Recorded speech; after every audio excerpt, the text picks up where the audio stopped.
guys teaming up for the first time. It's superfan Mark Zout, his Big Daddy Mark Diesel, and he's there with Special Ed, who seems to not even be able to find his way to the ring, Ron. Special Ed rode the short bus on the way to the WrestlePlex tonight and getting in the ring with the Fashion Police, Pat McGroin, and the mercenary, Pat Powers. Yes, Ron, and look at this coming up right here. They're being led to the ring by the man who claims to be the true owner of IPW. He's Mr. Peskin, and he took a shot at you, Ron, by saying that Pat and Pat should join his stable if they want to be true paid professional wrestlers. Now, Mr. Peskin, I would give him the opportunity to get over whatever he's spewing on the stick right now, but he's never been known as a promo man. He's never been known as shock and roll, baby. Yeah, exactly. That's his idea of a catchphrase. That's true, Ron Niemi, and yes, I just said it again. Fans, as I said, this should be a very interesting tag team match. These two guys, Pat and Pat. Oh, look at this. He took a page out of Ron Niemi's book. When in doubt, just grab his crotch. He hits him with a big-time schoolboy, named after a young schoolboy named Johnny Smith, who went to a school in Marquette, Michigan, on his way to the... Okay, Ron, the only Johnny Smith I know about is a wrestler from England, and nobody wants to hear about the AWA, much less your boyhood days in Michigan. And that was a nice suplex maneuver there by Pat Powers. We haven't seen that from him before. Pat Powers, he can pull out any move at any given time. He is in the ring right now not to win the match, not to come in there and play some pretty wrestling match. He wants to come in and hurt these individuals. Special Ed, he looks like he's lost. He's in there, his partner's getting destroyed in the ring by the Pats. He don't know what to do, and I guarantee you this isn't going to be an easy match for these two young competitors. Pat Powers, he's out there to hurt him. Okay, Ron, as you made a great point, this makes a very interesting tag team. These two young guys, Special Ed and Mark Zout. You see a big elbow there by Pat McGroin. These two guys, as I said, they haven't teamed before, but it almost seems like with the attitude these two guys have, both guys seem a little lost at times. These two guys actually make quite an interesting duo. Maybe they'll make themselves a good tag team here in IPW. Now, you got Mark Zout, once an IPW tag team champion. Yes, that is shocking, but as a member of the Curtain Jerkers with Rod Steele, he knows what it's like to taste that gold. He knows what it's like to be a champion in IPW, and Pat McGroin, former IPW television champion, just get Russian leg swept by Special Ed for a 2 count. The mullet, get in there and count to 3.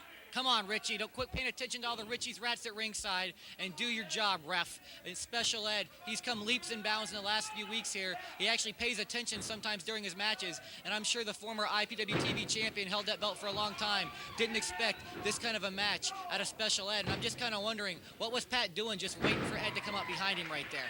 I don't know what the hell he was waiting for. I think these guys are taking Special Ed and Mark Zout far too lightly. And you see Special Ed, he's not afraid to trade chops with the monster Pat Powers, and he gets whipped into the corner for his troubles, and his spine gets rearranged and his eyes almost poked right out of his scalp. That's a good point you make there, Ron Niemi. Special Ed taking it right to Pat Powers. Pat thought, I could chop this young guy, intimidate him, and he's just going to buckle. That's not what happened. He threw him right in the corner and chopped him back just as hard, if not harder. And you saw the surprised look in Pat Powers' face. He's a veteran. He knows better than to take guys lightly, and that shows you just why right there. Special Ed's a good example of what the training at the Florida WrestlePlex can do for you. He come in here, he was the type of guy that walked in the door. We didn't know what the hell we were going to do with this guy. But he came in, he got the training that anybody can get by calling 727-526-6778 or by visiting IPW-hardcore.com.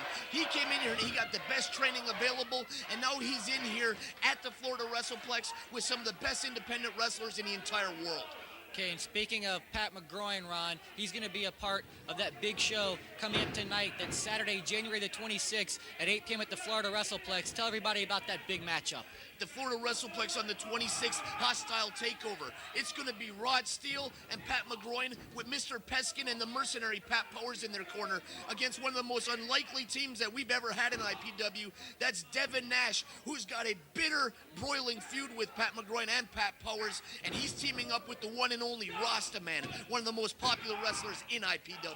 Tell you what, Rasta Man always ready to stand up for IPW, and he's doing just that. And how about Richie Rich getting into the action, pushing down Pat Powers there? Richie Rich has been taking matters into his hands more and more. He's supposed to be in there calling it right down the middle like the straight call, the sharpshooter, what do they call him, Star Stevens? They just call him the Mud Baby or the Hamburglar where I come from. Good point. Okay, double swing into the ropes there. I don't know why I called it a swing, but there you see Mark Zout actually taking down Pat McGroin with a clothesline. Mark Zout doesn't look quite as lost as he did in his past encounter with Bug. Looks like maybe dressing up as Diesel there gave him a little bit of confidence. I don't know if it's dressing up as Diesel. I don't know if he's got a 3-on-2 match with the mullet in their referee in this match. I don't know what it is. But when Mark Zout came to the back after that match, he knew he took him to the limit. He knew he did everything he could. And the truth is, Mark Zout, he came to me and he said, Ronnie, I'm going down to Extra Innings Ballpark Cafe down at 1850 Central Avenue, right in St. Pete, and I'm going to enjoy some of those hot chicken wings with the blue cheese. All right, Ron. As already been determined here, no one wants to hear you talking about the same old food fetishes week in and week out. But I must say, I tried those wings last time, and they are quite tasty. They're very spicy indeed. Okay, another suplex maneuver by Pat Powers. He's known as just a big power wrestler, but he's showing some scientific ability in there, going back to his roots almost. He's learning that you can't just be one-dimensional here in IPW. The fans don't come to see that. They come to see great overall quality wrestlers. I don't know what I'm talking about, right? Spit it out. There he is with the flying gentle somersault across his chest that Mark Zout is selling. He happens to have a very soft chestal cavity. Or a chestal region, as I might call it, Ron. It doesn't matter if it's a chestal region or chestal cavity. When Pat McGroin does a somersault over you, it hurts, brother. Yeah, and he misses that move quite a bit, but he hit it right there and marks out. And the two Pats, the veteran duo, taking over. These guys have teamed many times before. We haven't seen them in the tag team ranks as much lately because Pat McGroin was busy defending that IPW television title. But now these two guys are back in the tag team ranks, and I hear that they're going after these guys. They're going after anybody in IPW to get a shot at Quickie Mart. What they want is they want Quickie Mart. They want a shot at the Florida Unified Tag Team Championship, but first they got to get by Mark Zout in special ed. And you know, last week I was listening to my good friend Cowhead on Sports Radio 1010, the team, Saturday morning at 11 a.m. until noon. As a matter of fact, I wasn't listening. I was talking about the great wrestling action here at the Florida WrestlePlex.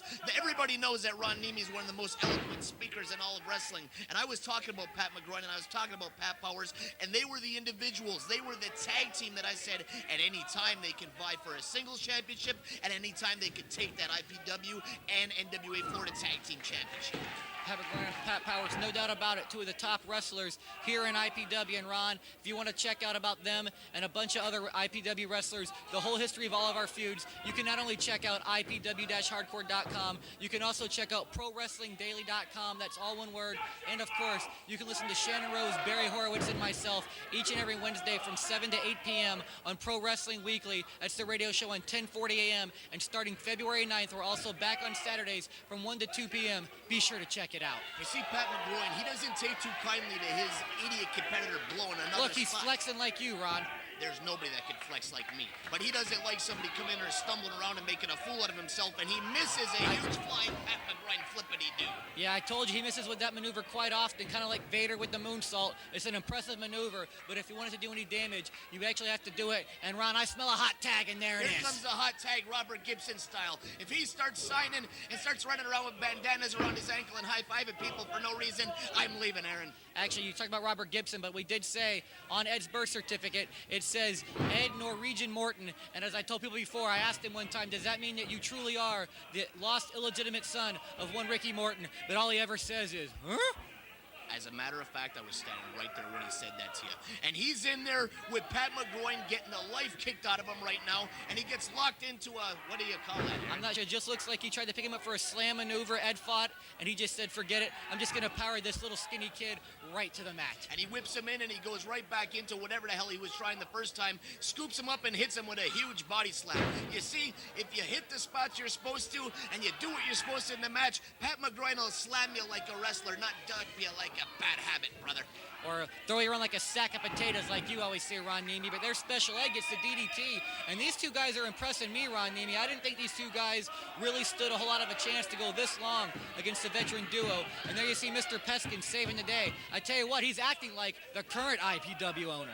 Why is it that Mr. Peskin finds it that he's got to interfere in the match? Oh my God, did you see that huge fist to the head of special ed? And it looks like he had some brass knuckles or something there as he puts them back in his tights. And that's a 3 count, Ron Niemi. Richie Rich finally in there doing his job. And Pat are taking one step closer to going after Quickie Mart. Mr. Peskin wants to make his presence felt here in IPW. And with Pat McGroin and Pat Powers and those brass knuckles he just knocked him out with, they're going to do just that. All right, fans, we'll be right back.